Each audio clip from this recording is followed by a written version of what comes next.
The Indian film industry is extremely vast in scale. Its output is one of the largest in the entire world. Having its inception in the year 1913 makes it the second oldest out of them all. And the diversity of the nation provides it a multilingual and multi-ethnic edge too. However, in comparison to its counterparts, it is the least known and rarely understood by foreigners. It's not as if it is a secret that the populace is capable of producing films. It's more that their perception of Indian cinema is a bit opaque and limited. It's either old Bengali titles from some of the brightest directors that the country had to offer, or over-the-top, heavily dramatized and tirelessly edited action flicks featuring unbelievable scenes and unbearable acting with a garnish of dance sequences sprinkled here and there. That's the entire and sadly only image of Indian cinema that the outsiders are aware of and hardly ever try to dig any deeper than that. Now, that's not to say that those depictions aren't based on reality or are entirely false.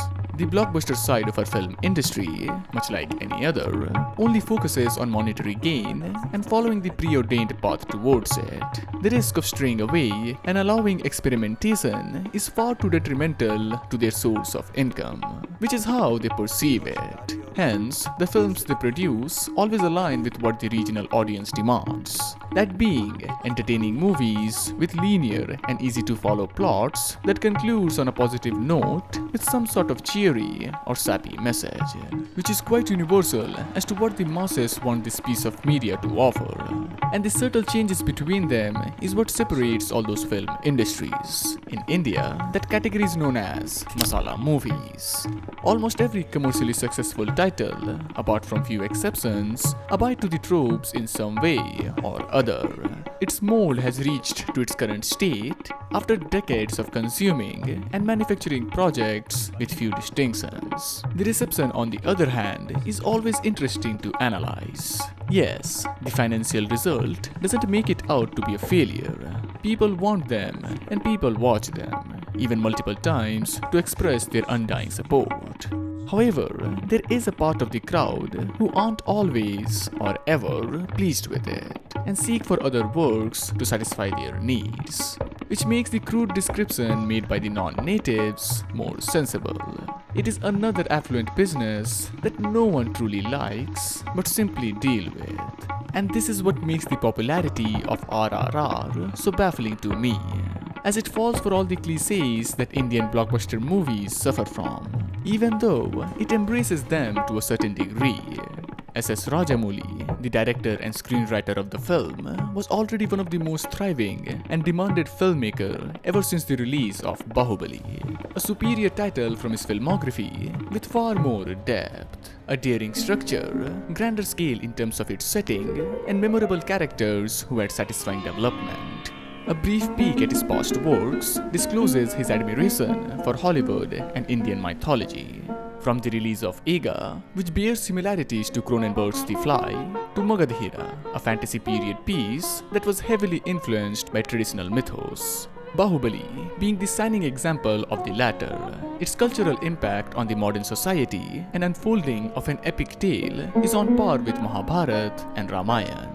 And RRR, as disclosed by the director himself, was inspired by the works of Quentin Tarantino and his iconic style of fictionalizing historical figures and the series of fabled events from their lives, which is ultimately what RRR tries to enact and accomplishes in doing so.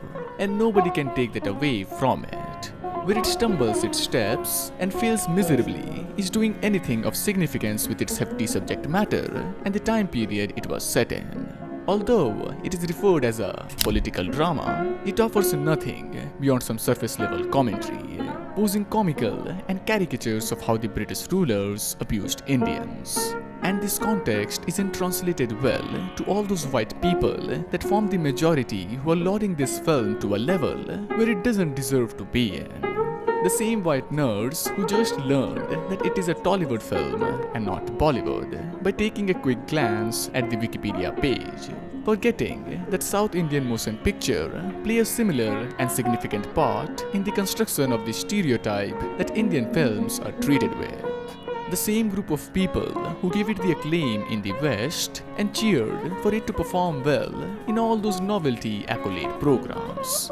I find no honor in receiving validation from clueless white people who proclaim it as being the best we have to offer while knowing absolutely nothing about it. Not like all those popularity contest award shows care to be educated about it. When us non-whites finally win such major or prestigious titles for the first time, it doesn't signify us breaking the barrier or being worthy enough for receiving them as a recognition of our hard work, but more so them finally deciding to acknowledge our existence and becoming aware that we have something of value to offer. There is no pride in that praise. Now, that doesn't mean I'm bitter and not delighted for my people about the admiration that they got, or trying to influence about how you are supposed to feel about it or repress them in any manner. Just an opinion from my observation. The sensational situation surrounding RRR raises lots of questions. If it is a typical commercial hit, then why others failed to grab the attention of the Western media? If outsiders can appreciate its exaggerated nature, then why the drought for so many years? It is neither the best that Indian cinema had to offer in that year, or the best from Rajamouli's catalogue, and not by any means one of the better outputs from Indian cinema in recent memory. So, let me offer you that. Not some niche or underlooked indie titles, but couple of shining examples of what the country as a whole is capable of achieving.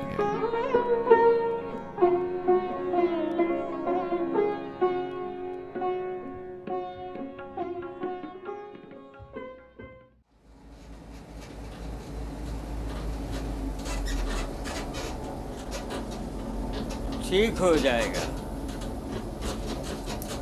एक दिन अपने हिंदुस्तान में सब ठीक हो जाएगा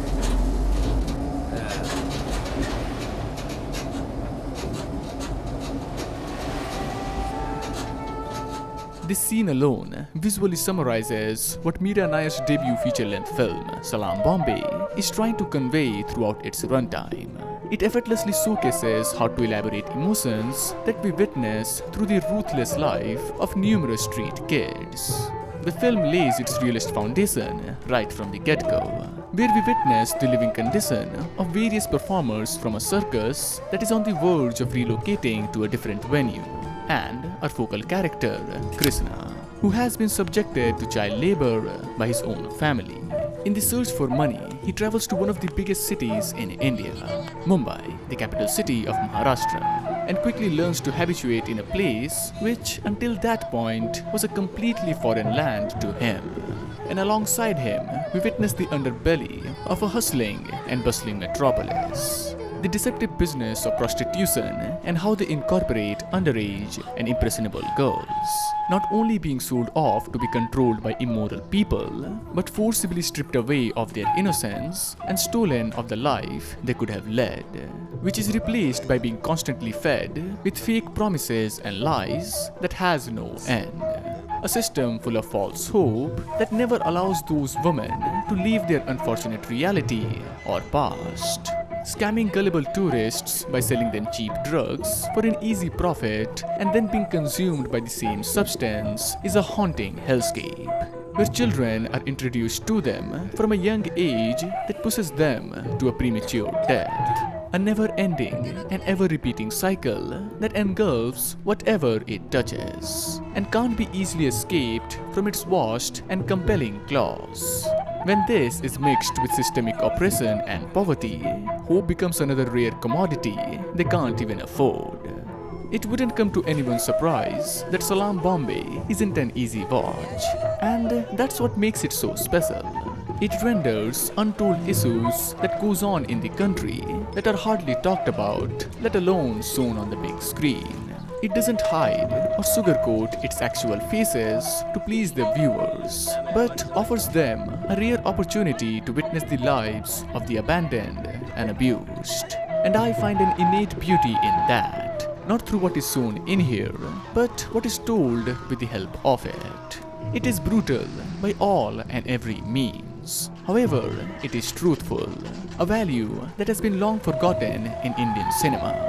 And Meera Nair's past assisted her to engineer this tough task. Before her inaugural narrative film, she released 4 documentaries over the span of 9 years, focusing on the lives and day-to-day activities of ordinary people who are stuck in a rapidly advancing place that stands still amidst its ancient and traditional customs, and the confrontation with the conflicts that is a byproduct of progressive outlook. Her ability to simply initiate a moment and then capture what transpires shines in Salaam, Bombay.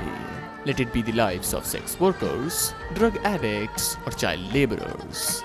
Basically, the marginalized were casted out of the society for the steps they were forced to take.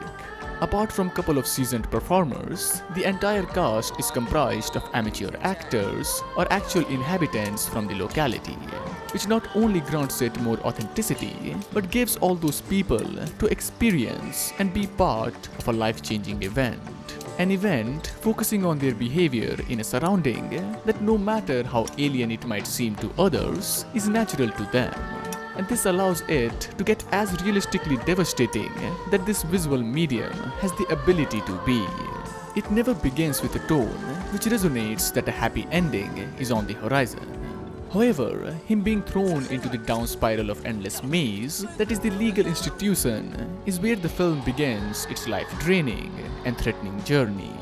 The juvenile system and its method of capturing problematic youths for the most mundane reasons is unbearable to witness and unthinkable to endure, which unfortunately rings true to life for millions of orphaned individuals whose existence has been forgotten by its residents.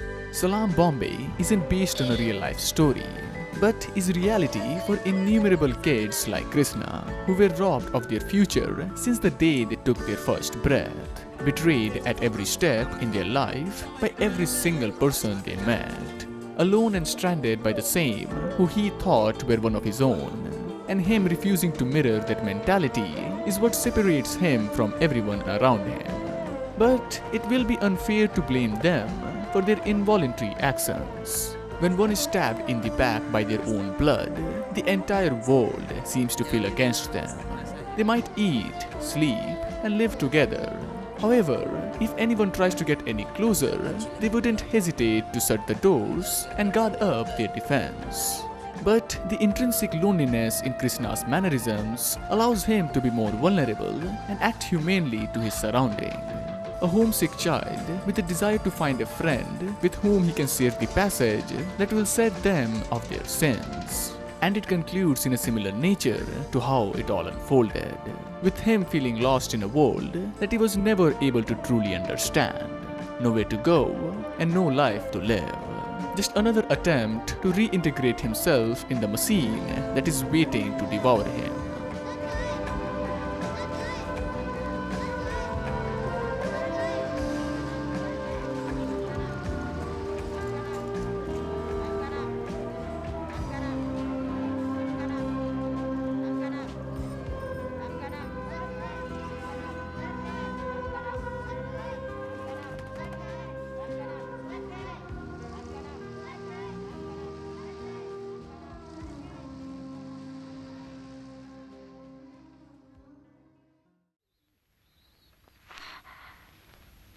நிறுத்துறேன். ஆனா அவங்கள நிறுத்த சொல். யாரு? எல்லாரும். யாரு? கூலி ஜாஸ்தி கேட்ட ஒரு யூனியன் லீடர். அவனை நாய் சுடுற மாதிரி சுட்டு கொண்டுட்டு அடுத்த நாள் மடையில குத்தி இன்னும் நம்பார். அவனை நிறுத்த சொல். நான் நிறுத்துறேன். ஒரு அப்பாவி கிழமை. அவனை ஜெயிலுக்கு கூட்டிட்டு போய் அடிச்சு கொன்னுட்டு தற்கொலைன்னு சொன்னா பார். அவனை நிறுத்த சொல். நான் நிறுத்துறேன். கோணியும் தகர டப்பாவையும் கூரையா வச்சுட்டு வாட ஜனங்களுக்கு மத்தியில புல்டோசர் விட்டு அடிச்சான் பார் ஒரு சேட் கம்நாட்டை. அவனை நிறுத்த சொல். நான் நிறுத்துறேன். உங்க அம்மாவை நடுராத்திரில சுட்டு கொண்டான் பார். அவன் நிறுத்த சொல். நான் நிறுத்துறேன். This clash between a cynical father and his educated daughter, and the questions about morality that it raises, is ultimately what Mani Ratnam's Tamil masterclass, Nayakan, tries to impart the viewers with.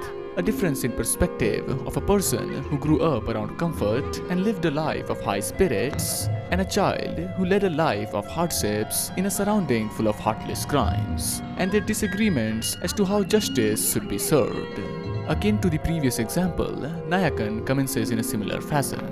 A child trying to navigate himself in the thick of his troublesome hometown, followed by a chain of events where he tries to adapt to an unfamiliar territory, befriending people with parallel ailments and ancestral past, who might be impoverished, but the empathy inside them and willingness to help the ones in need is still alive, and plays a huge role in the creation of a central character, Vellu Naikar, whose community suffers from the tyrannical treatment of authorities hiding behind the law, rich businessmen uprooting the powerless and voiceless poverty-stricken people's place of residency and dismantling their means of income, and the health system which ignores and refuses to aid them in the time of need.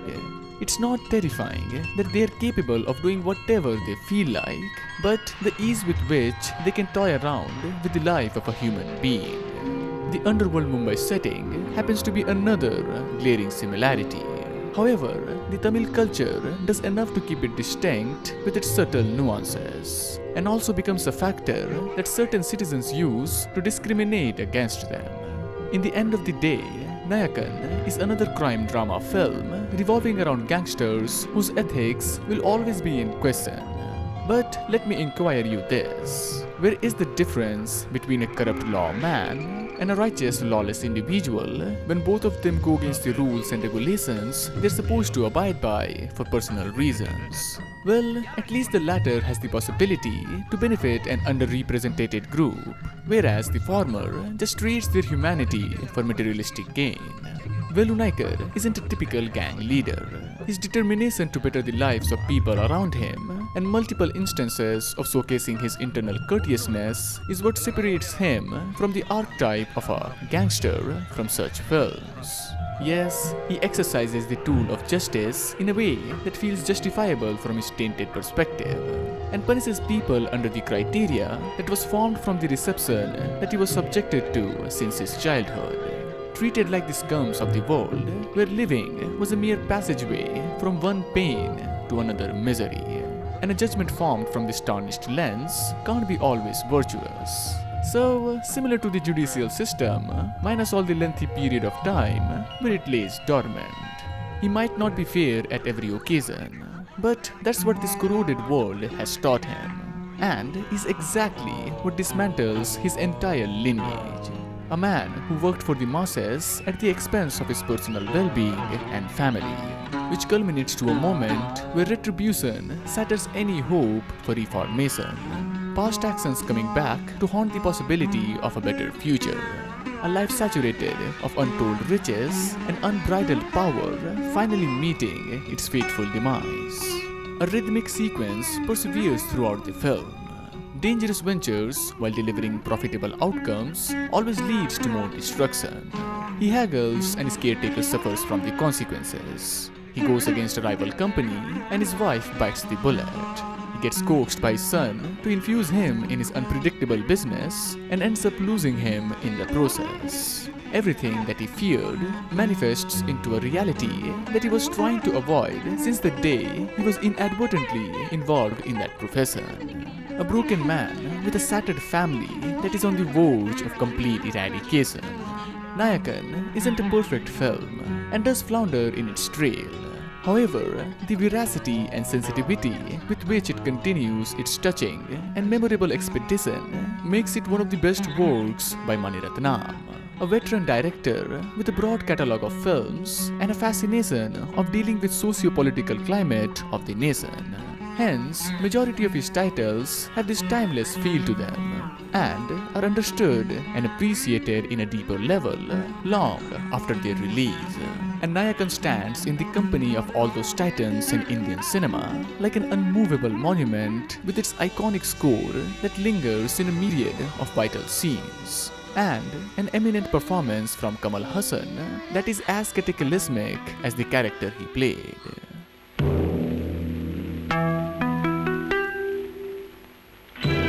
பாண்டிச்சீமையிலே தேரோடும் வேதியிலே மான் போல வந்தவனே யாரடித்தாரோ யாரடித்தாரோ யாரடித்தாரோ யாரடித்தாரோ யாரடித்தாரோ வளரும் பிறையே தேயாதே இனியும் அழுது தேம்பாதே அழுதா மனசு தாங்காதே அழுதா மனசு தாங்காதே தென்பாண்டி சீமையிலே தேரோடும் வீதியிலே மான் போல வந்தவனே யாரடித்தாரோ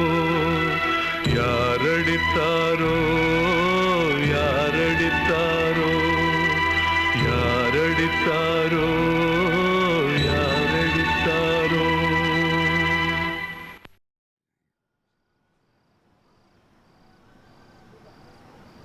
हमारे अब्बा के पास मौका था वासेपुर वापस न आने का,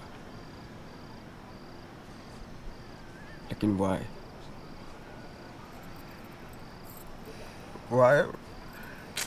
सब रास्ता चला गया।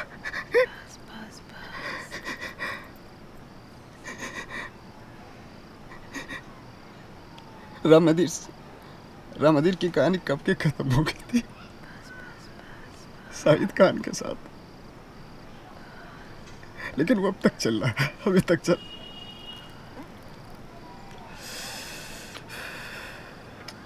अब हमें कुछ नहीं करना। This interaction between Fazal Khan and Mohsina encapsulates the grief of a generation of gangsters and the complexity of their situation in a single conversation. Anurag Kashyap's Gangs of Wasseypur has a lot to show with over 300 minutes of runtime, but this tells it all.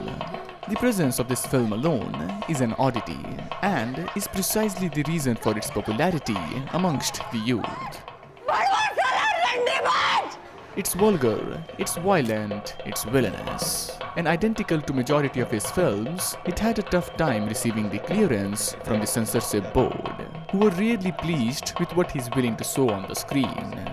The protagonists in his works are usually consumed by alcohol, smoking, or drugs to numb their guilt, suppress their rage, or feed their arrogance. All in all, not your typical Bollywood role model. And these facets are present in this passion project of his. Gangs of Wasseypur has an abundance of characters. Some are quite vital and focused to a greater extent. However, none of them are supposed to be admired or rooted. One of the elements that gave this film a cult status was its usage of violence, apart from the obvious coarse usage of language, which, in my opinion, isn't used to glorify the savagery that is showcased multiple times, as all of it leads to their untimely demise. Not as if they cared about it. Their hubris blinded them to run headfirst to a self-shattering situation. So neither should you care about what happens to them. They were never meant to last long in this tale that was inspired by the events that occurred in Wasseypur over 7 decades. It begins with a simple quarrel between two Muslim groups about who gets to rob the coal from passing trains. A dangerous, unavoidable endeavor that is only performed to garner more income and not done in order to survive. And that point is immensely important and carried over in the entire film. The cutthroat nature of the world, merged with the bold behavior of the people, leads to an outcome that is bound to be reckless, where human life becomes another expendable currency. Betrayals are a recurring act that advances the plot, and along the way, it triggers a need for vengeance, which gives birth to a perpetual ingesting spiral. Crimes are continued to be committed for the most mundane reasons, not under the masking darkness of the night to keep their appearance hidden, but in the bright sunlight and nearby the streets they resided, where the bystanders can witness it. Foolish or daring, it can lean both ways, a trait that is common in the male side of the family. Shahid Khan was an immoral thug who risked everything over petty grievances. Sardar Khan, while possessing redeemable qualities, was a womanizer who neglected his first wife and family. and his oldest son begins to mimic his etiquettes after his passing. The film goes deep into the male psyche that is drunk and deluded with power, examining its flaws and vices that leads to boundless repercussions. None of them are perfect, but some of them are quite intriguing. To a lesser extent, the narrator of the film, Nasir, punishing himself after a wrongful deed, is committed by someone else and suffers from its after effects. And to a larger extent, the sophisticated character of Fazal Khan, played by the brilliant Nawazuddin Siddiqui, who is naturally charismatic and horrifying at the same time. In a split second, he changes from a cold, one-liner machine बाप का, दादा का, भाई का, सबका बदला लेकर तेरा Faizal to a comically shy person. किसी घर जाते हैं तो पहले पूछते हैं कि अंदर आए कि ना आए ना।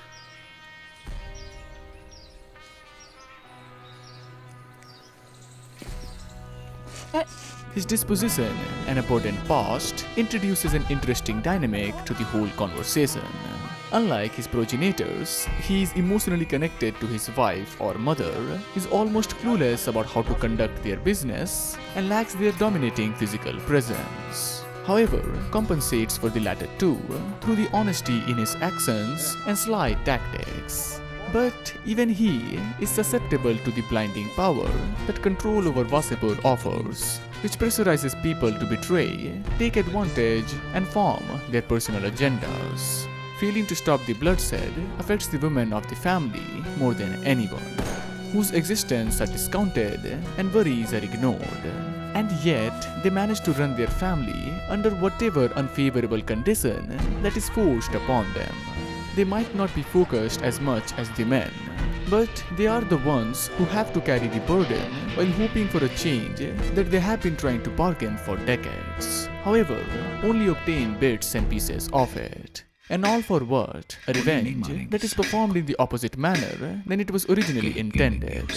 Analogous to its villains, Gangs of Wasseypur has its fair share of blemishes. The excessive characters and runtime can become exhausting. The quality of editing and writing isn't streamlined in its entirety, and some creative choices can be seen as dubious.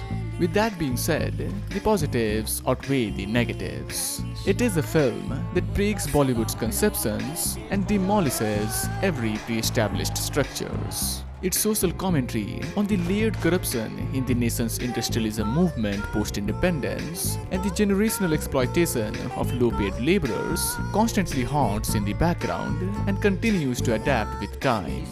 It is cold, cruel, and crooked. Blood is smeared all over its past, and it isn't afraid to disclose its unapologetically true self. This is the raw and gritty Wasseypur, and whomever lives there aren't anything more than a cretin trying their best to survive in it.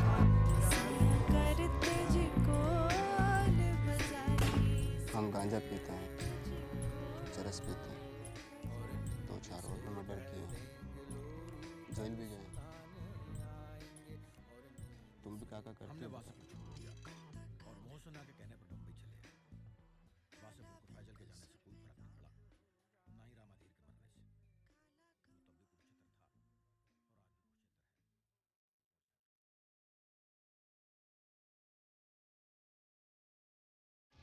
है। Indian cinema has a lot to offer, and the aggregate can't be summarized in a single video.